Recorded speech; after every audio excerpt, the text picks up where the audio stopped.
ఇదేంటి? పల్లవియే తన కూతురన్న విషయం దాని నోటితో అది చెప్పకుండా బ్లాక్మెయిల్ చేసి లాక్ చేశాం. ఆ పోలీస్ ఎంక్వైరీలో చూస్తే అందులో డేట్ ఆఫ్ బర్త్ మార్చి తెలియకుండా చేశాం. ఇప్పుడు ఈ లాకెట్ గోలేంటి? ఈ సరోజ పంచాయతీ ఏంటి? కొంపదీసి ఈ లాకెట్ ఆధారంగా పల్లవి దాని కూతురన్న విషయం తెలిసిపోతుందా?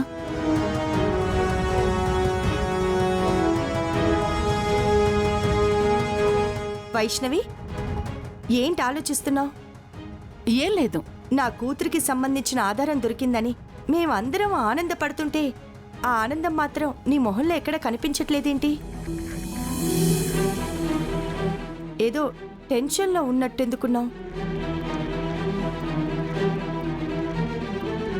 అంటే నా కూతురు ఎవరో నాకు తెలియకూడదు అనుకుంటున్నావా? నా దగ్గరికి అసలు రాకూడదు అనుకుంటున్నావా?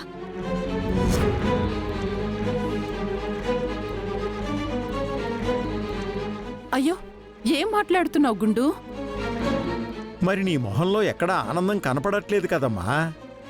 మామయ్య గారు, తన కూతురు దొరికేస్తుంది అని ఎన్నోసార్లు ఎన్నో ఆధారాలు దొరికాయని అనుకున్నాం. కాని ఎక్కడ? ఇప్పటి వరకు తన కూతురు దొరికిందే లేదు. ఆ లాకెట్ తీసుకొచ్చింది నిజమే. వాళ్ళ అమ్మాయి మెళ్ళలో వేసిన లాకెట్టే అనుకోవచ్చు. ఇప్పుడు అవునా గుండు, దొరికిందా అని హ్యాపీగానే మాట్లాడతాను. నా నోరేమో కూతురుగా ఉండి సావదు.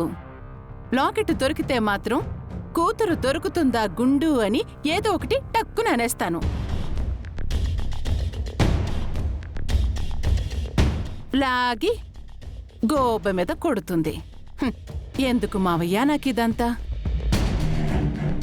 ఆధారాలు దొరికితే ఎలాగూ కూతురింటికొస్తుంది కదా. వచ్చినప్పుడు నేనే హారతిచ్చి ఇంట్లోకి ఆహ్వానిస్తే సరిపోతుంది.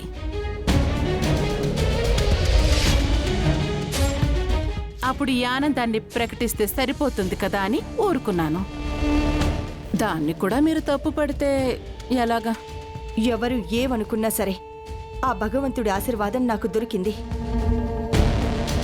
ఈ లాకెట్తో ఖచ్చితంగా నా కూతురెవరో నాకు తెలుస్తుంది.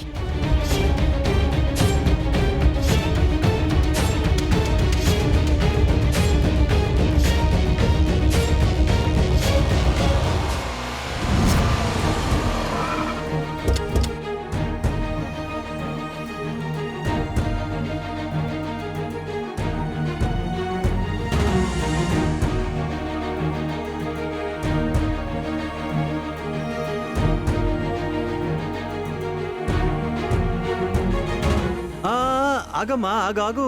దేనికి? దేనికంటే ఏంటి సుమా, నా కోడలు మిస్సెస్ హైదరాబాద్ కాంపిటీషన్ లో గెలిచి వచ్చింది కదా, అందుకు. అమ్మా అమ్మా, వస్తున్నాను రా.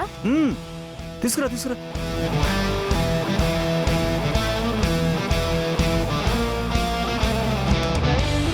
నువ్వు కాంపిటీషన్లో గెలిచావు కదా, ఎన్ని కళ్ళు నిన్ను దిష్టి పెట్టాయో, అందుకే దిష్టి తెద్దాం.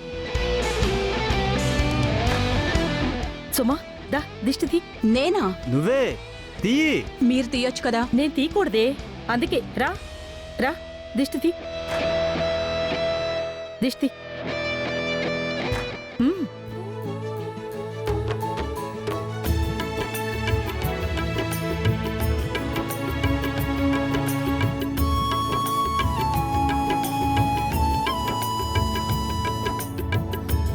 వస్తే దిష్టి మొహాలారా, అటు పారబోసి రండి. పట్టుకో, వెళ్ళండి. రామ్మా.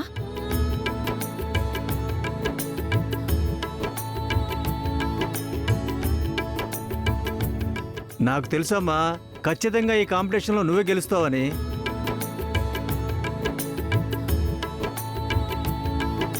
ఏరా, పల్లవి గెలిచిందన్న ఆనందం లేకుండా అందరూ అలా మొహాలు ఏలాడేశారేంటి?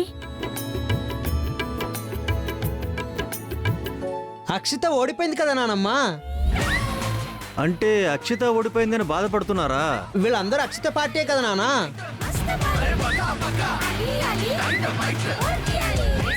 నాకైతే అసలు ఏ బాధ లేదు. ఎందుకంటే గెలుస్తుందన్న క్యాండిడేట్ ఓడిపోతే బాధ ఉంటుంది కానీ అసలు కాంపిటీషన్ లో పార్టిసిపేట్ చేయకముందే నాకు తెలుసు అక్షిత ఓడిపోద్దని. వదిన గెలిచినందుకు మాత్రం నాకు చాలా హ్యాపీగా ఉంది.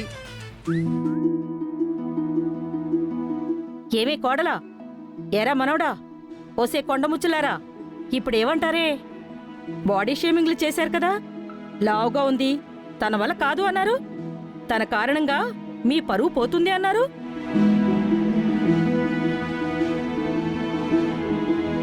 ఇప్పుడు కాంపిటీషన్లో తను గెలిచి తను పేరు సంపాదించుకోవడమే కాదు, మనందరికి కూడా పేరు తీసుకొచ్చింది. అందుకే లావుగా ఉన్నారని చెప్పి ఒకరిని బాడీ షేమింగ్ చేయకూడదు. టాలెంట్కి విలువ ఇవ్వాలే కానీ ఆకారానికి కాదు. తెలుసుకోండి. ఏమైనా వదిన, నువ్వు గెలిచిందే కాకుండా నన్ను కూడా గెలిపించావు.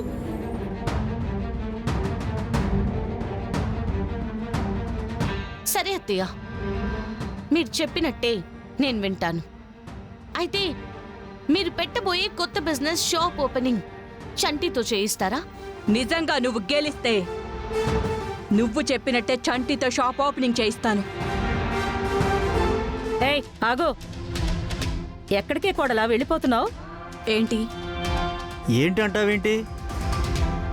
పల్లవి కాంపిటీషన్లో గెలిస్తే చంటిగాడితో షాప్ ఓపెన్ చేస్తా అన్నావు కదా, మర్చిపోయావా?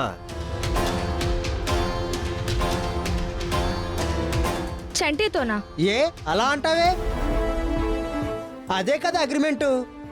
దానికోసమే కదా వదిన ఇంత కష్టపడి గెలిచింది. ఆ విషయాన్ని అదేమి మర్చిపోలేదురా, షాక్లో ఉంది. గెలవదు అన్నారు కదా, గెలిచి షాక్ ఇచ్చేసరికి దెమ్మ తిరిగిపోయి ఉంటుంది.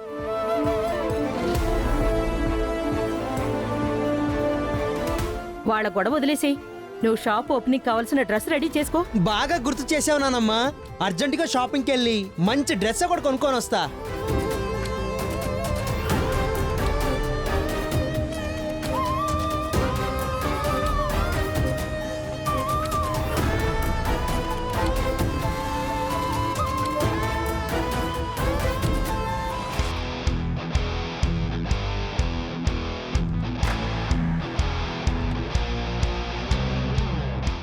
ఏమండి,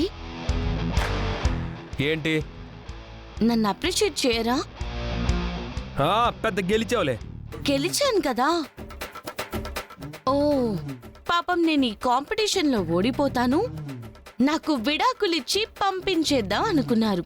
దానికి డిసప్పాయింట్ అయ్యారు కదా, అందుకే బాధపడుతున్నారు కదా. అవును, నేను బాధపడ్డమే కదా నీకు కావాల్సింది. నువ్వు ఆనందపడు. అలా మాట్లాడతారేంటండి?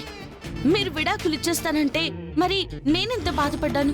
నువ్వంటే నాకు ఇష్టం లేదు కాబట్టి విడాకులు ఇస్తాను అన్నాను. అదే అడుగుతున్నాను, ఎందుకు ఇష్టం లేదు అని. ఎన్నిసార్లు చెప్పాలి? చూడండి, నేను లావుగా ఉంటానని తప్ప ఇంకే కారణంగా నేను ఇష్టం లేదు ఒక మాట చెప్పండి. నీ కారణాలు చెప్పాల్సిన అవసరం నాకు లేదు. నువ్వంటే నాకు ఇష్టం లేదు. ఎప్పటికైనా మన ఇద్దరం విడిపోవడం అయితే పక్కా. అది కాదండి. ఏయ్!